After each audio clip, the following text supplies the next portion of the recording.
Querido irmão, querida irmã, nós estamos vivenciando o nosso retiro quaresmal.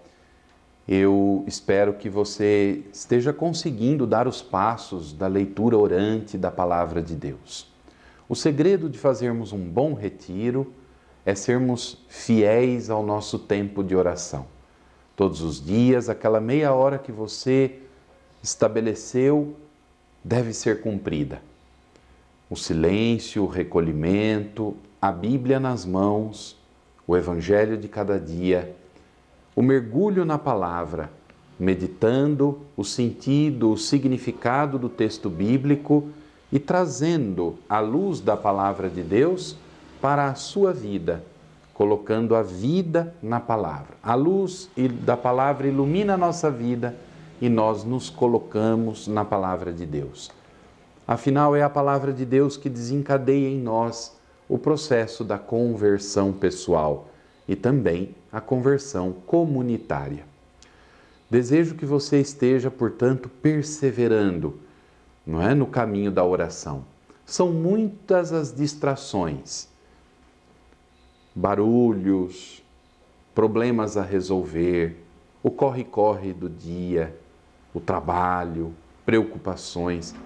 São muitas as distrações que podem nos tirar da oração, mas perseveremos, busquemos com insistência este encontro com o Senhor, no diálogo com Ele, na meditação da Sua palavra e na contemplação do seu mistério. Estamos iniciando a segunda semana do tempo da Quaresma, justamente com este segundo domingo, que nos traz o Evangelho da Transfiguração do Senhor, que eu quero ler neste momento. Estamos falando justamente do Evangelho de Mateus, capítulo 17, versículos de 1 a 9. 6 dias depois, Jesus tomou Pedro, Tiago e seu irmão João e os levou para um lugar à parte sobre uma alta montanha. E ali foi transfigurado diante deles. Seu rosto resplandeceu como o sol, e as suas vestes tornaram-se alvas como a luz.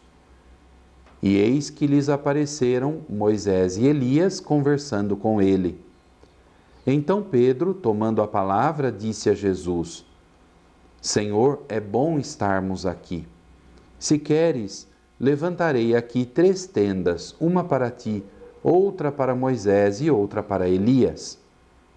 Ainda falava quando uma nuvem luminosa os cobriu com sua sombra e uma voz que saía da nuvem disse: Esse é o meu filho amado, em quem me comprazo, ouvi-o. Os discípulos, ouvindo a voz, muito assustados, caíram com o rosto no chão. Jesus chegou perto deles e, tocando-os, disse: Levantai-vos e não tenhais medo. Erguendo os olhos, não viram ninguém. Jesus estava sozinho. Ao descerem do monte, Jesus ordenou-lhes: Não conteis a ninguém essa visão, até que o Filho do Homem ressuscite dos mortos.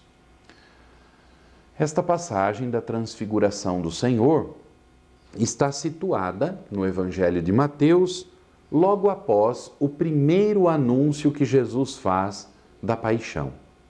Jesus comunica aos seus discípulos: o Filho do Homem, ele mesmo, deverá sofrer, ser entregue nas mãos das autoridades, sofrer, morrer, mas vai ressuscitar ao 3º dia. Pensemos que os discípulos, ao receberem este anúncio de morte, de sofrimento, ficaram assustados e naturalmente tiveram um sentimento de medo, de insegurança. Eu costumo dizer, ficaram desfigurados. Quem, recebendo um anúncio de morte, não fica desfigurado? Por isso Jesus pega 3 dos seus apóstolos, não é?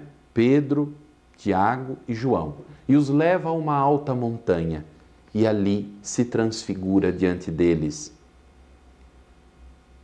esta visão que eles têm de Jesus envolto numa intensa luminosidade é uma forma de consolá-los. Aqueles apóstolos, vendo Jesus envolto em luz, têm uma pequena demonstração do que será a glória depois da morte de cruz, o que será a glória da ressurreição. Jesus, fazendo assim, transfigurando-se diante dos apóstolos, permite que eles desencadeiem em suas vidas um caminho, um processo de amadurecimento. Em que sentido?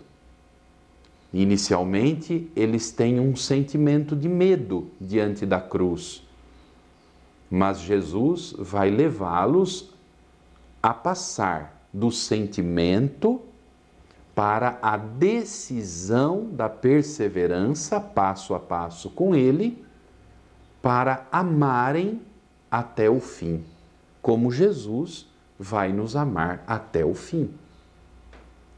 Aqui foi preciso que, pela visão extraordinária da transfiguração, os apóstolos se convencessem, ou melhor dizendo, fossem convencidos de que a cruz não seria uma derrota, mas seria um caminho de amor, um caminho de entrega de vida.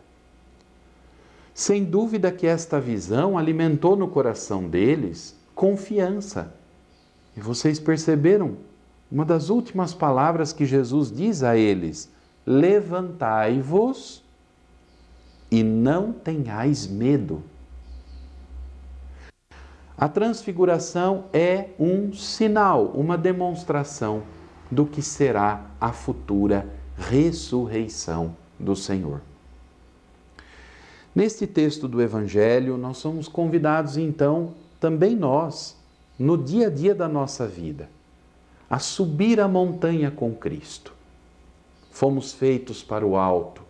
Quantas vezes as situações do dia a dia nos deixam prostrados, caídos, desanimados, tristes, sem perspectiva de futuro. O Senhor nos chama a subir a montanha com Ele.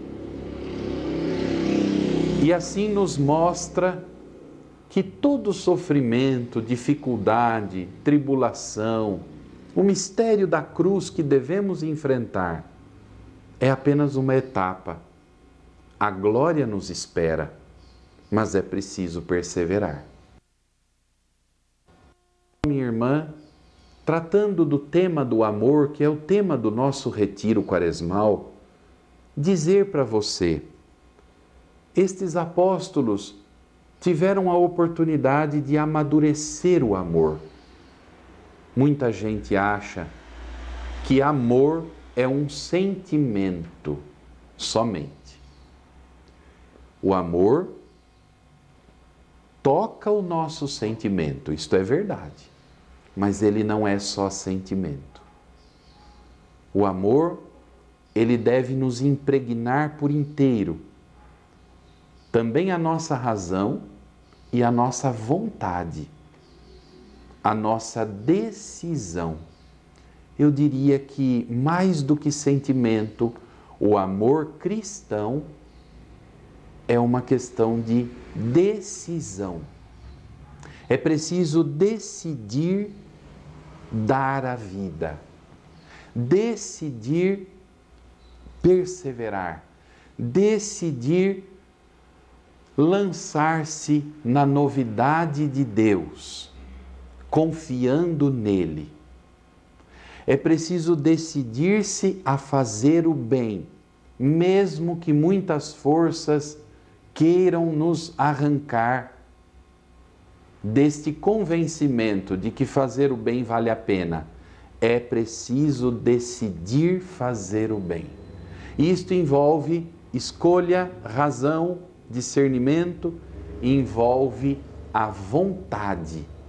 Esta decisão deve converter a nossa vontade, porque nem sempre temos vontade de fazer o bem. Vejam os apóstolos, eles queriam um caminho mais fácil para a glória.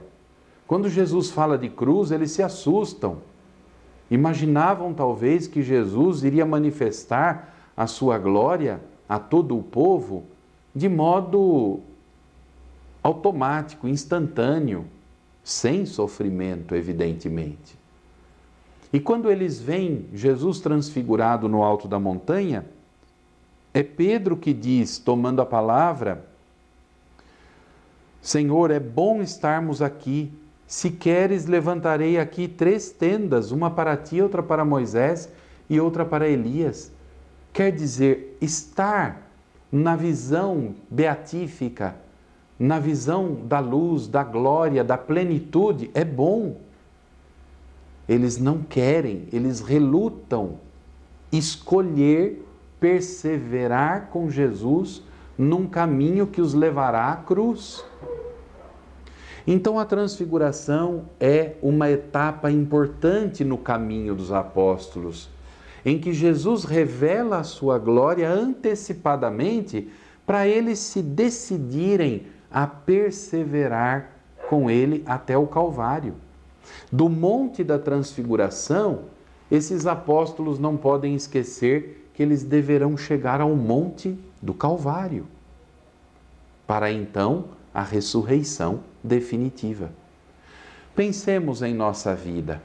Quantas vezes somos também nós vítimas frágeis do sentimentalismo? O amor não passa só pelo sentimento. É preciso educar, moldar, amadurecer o sentimento, pondo a razão em ação. A razão vem em socorro do sentimento e vem em socorro da nossa vontade, para nos fazer perseverar, insistir. Amar vale a pena. Amar dói, mas vale a pena. Vamos em frente. Às vezes não temos motivação para a oração. Às vezes não temos motivação para fazer a caridade, para fazer o bem a alguém. E a sociedade individualista em que vivemos coloca em nossos ouvidos, insinua aos nossos ouvidos este pensamento: não vale a pena ser bom, não vale a pena fazer o bem para os outros. Pense só em você. Neste contexto tão desafiador de egoísmo, de individualismo, de fechamento, isolamento, é preciso decidir uma vida programada para amar. Supõe decidir amar. Eu quero amar, portanto eu vou superar as minhas resistências, porque eu sei que este amor será uma luz na minha vida. Este amor vai me iluminar, este amor vai me transfigurar também a mim. Meu irmão, minha irmã, nesta semana, segunda da Quaresma, eu te convido, já a partir do Evangelho deste domingo, a pedir ao Senhor uma graça especial. Senhor, amadurece o meu coração. Amadurece o meu coração para que eu seja capaz de amar na medida em que me amaste. Esse é o pedido que devemos fazer. Que o meu coração ame do mesmo modo como Cristo me amou. Boa oração, fecunda semana de oração para todos nós.